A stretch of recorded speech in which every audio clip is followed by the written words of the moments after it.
I've invited back Amelia Barrett, who's directing College Theater's timely production of George Orwell's 1984. Welcome, Amelia. Thank you. So, before everybody joined us, you were telling me that there's two versions of 1984. Yes, there was one on the West End in England that then got transferred to Australia. And then there's the dramatic publishing version, which is what we're doing. And what's the difference between these two? Honestly, I haven't read the other one. Well, I guess we did actually in Seasons. That's Right. that's the one we picked, but it's not released for amateur rights. Okay. The one that was on the West End, though, people claimed to be leaving the theater vomiting because they do a lot of live torture, whereas I think our version, at least the way won't have that in there, and we're playing that really it's a sense of mind torture rather than physical torture. Okay. So for those of us who have not seen 1984, can you give us a little synopsis of what this show is about? Of course, it's this dystopian universe that's supposed to take place. It was written in 1948, by the way. Okay. And it was Orwell's reaction to all of these totalitarian regimes that were popping up in Russia and et cetera right after World War II. Okay. So it's supposed to take place in 1984, but really in our world it's 2084. And it's a dystopian society where everyone has their place. There's no individuality. There's not allowed to be any love. Everything is the same. Language is getting reduced. There are no private lives. Everyone spies on each other. Big Brother is watching you all of the time, and the only loyalty and job that you should have is to the society, and you're not allowed to think for yourself, and freedom is double speak for slavery, and it's twisted. Freedom is double speak for slavery? Slavery to that you're not really free. You're a slave if you think for yourself.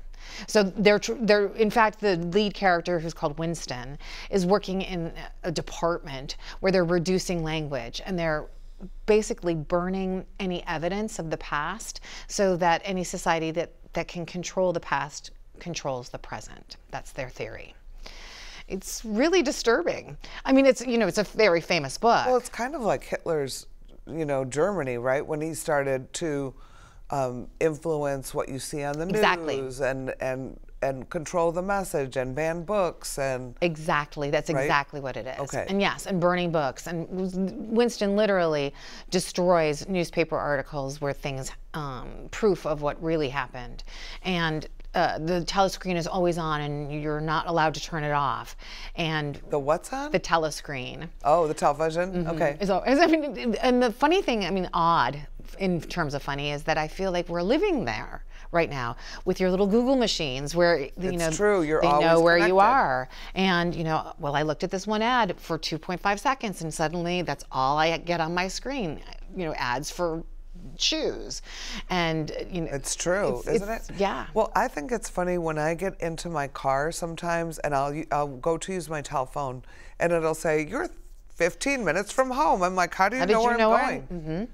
And I think it's interesting how, now I think part of that's algorithms. Yeah. I don't think somebody's really watching me, right. But it feels funny, doesn't it? Yes. And I've noticed also when you're typing an email on Gmail, it starts to finish the sentence for yes, you. it finishes my sentence. I'm like, oh my gosh, can you start it? I know. I'd like it way better if you started it. That's why, actually, I think that it's not antiquated. This play isn't antiquated. No, it's I think very that we relevant. watch it and go, oh, is that really happening to me right now? And what can I do to prevent it from going any further? Right. And at the core of this creepy story is this little love story that these two people, Winston thinks that Julia is a spy, and he's been seeing her all over and accuses her of being a spy. And in reality, she's fallen in love with him. And so she's been following him. So they steal off into a place that they're not allowed to go, where they think no one is watching them. And they attempt to have love, and it gets torn apart. It gets torn apart, and they turn on each other. Oh no.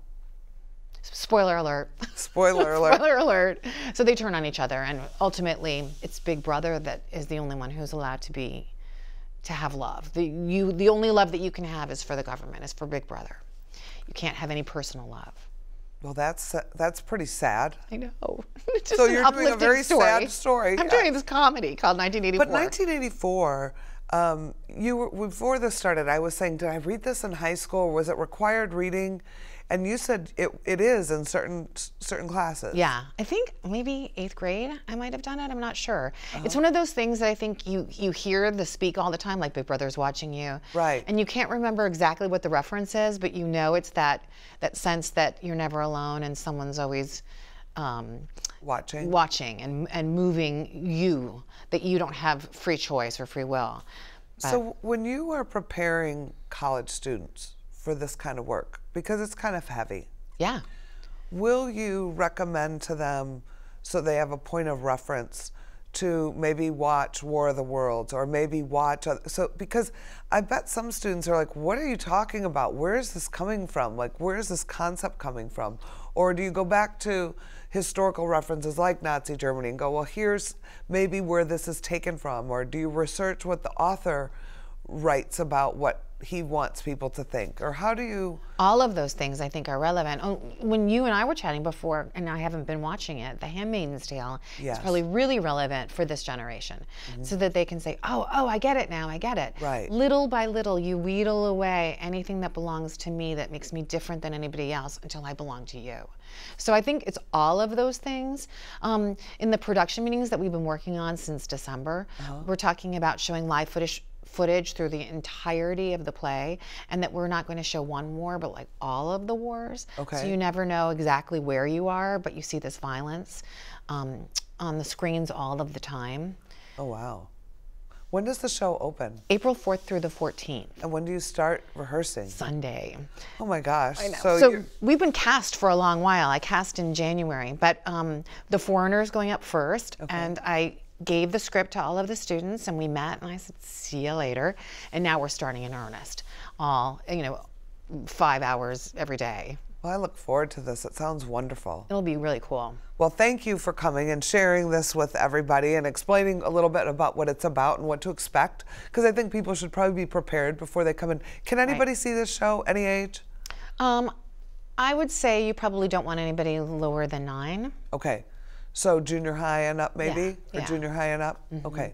Because sometimes you just want to make sure it's all appropriate. Exactly. You know, there's no swearing, but I think they might be disturbed by it. Too much, yeah. Okay. Yeah. Well, thank you for coming. Break a leg with the show. Thanks.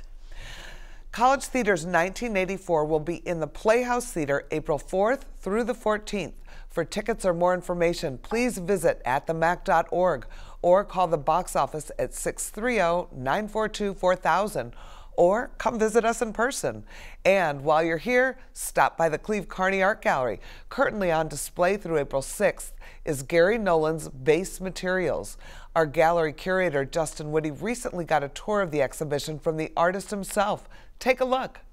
Hi, I'm Gary Nolan. I'm here with my exhibition, Base Materials, at Cleve Carney Gallery. I first met curator Justin Whitty at Tiger Strikes Asteroid in Chicago in 2017.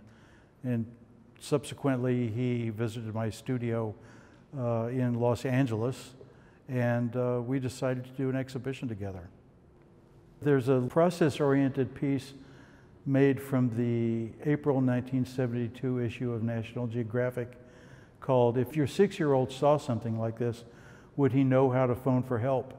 I made the first one in 1995. So I had all the National Geographics in the studio because I was using them for other elements in my practice at the time. And I just simply started carving into the issue with an X-Acto knife. And it was there that it seemed something like a found poem in the magazine. So I've done something in there, collage and photo montage and some editing, to generate interest beyond what the original publication of the magazine looked like. So I'm altering the narrative of the original narrative of the National Geographic, and then subverting it into my own narrative, so that there's meaning within each magazine relating to the one that's next to it. The piece that's on the floor behind me, Anchor, the wood came from a demoed building. The piece of foam was a discarded polystyrene. It's called dock foam. And then the painted rebar had been in our backyard for maybe 30 or 35 years. It was a tool that my grandfather used. It occurred to me one day I should take this into the studio and see what it can be. And it became a metal apparatus for this sculpture called Anchor that seems to mimic what a boat would look like at the dock, with the wooden block being the boat, but the blue foam being the water, so those positions are reversed. It's a very subtle suggestion of, you know, who's in charge. Then the painted rebar gets placed on them, and it is in the shape of an anchor. And it adds a really important linear element to those blocky wooden and foam shapes. I think it's inherent upon me to make things interesting for people who are looking at them. Just try to find the most common material and employ common verbs to it, like cut and collage and position and glue, and to edit and make them something different. Although I agree that they are sculptures, I consider them sort of a dynamic kind of painting. And I consider the paintings different forms of sculpture. And you know, there are really no secrets to anything, how anything is made in this show. It's all things that we find in thrift stores, or in an alleyway, or in a dumpster. And it's all these common verbs that I talked about. So I think I want people to come away with feeling that, you know, something else is possible. Don't forget all of the other great shows coming soon. Lewis Black will be here with his show The Joke's on Us on March 30th. Come along with Ms. Frizzle and her class as they take a trip through space. TheaterWork USA's The Magic School Bus, Lost in the Solar System, will be at the MAC on April 5th. Crowd favorite, the world-famous Glenn Miller Orchestra returns on April 7th. Don't miss New Philharmonic Orchestra on April 13 and 14 as they present a wonderful piano concert featuring guest artist Winston Choi. Come support our talented students by seeing College of DuPage Dance present their spring showcase on April 19. Join us on April 25th for Me, Jane, a family-friendly musical production that tells the story of the childhood of Jane Goodall. For tickets or more information on these shows, visit atthemac.org.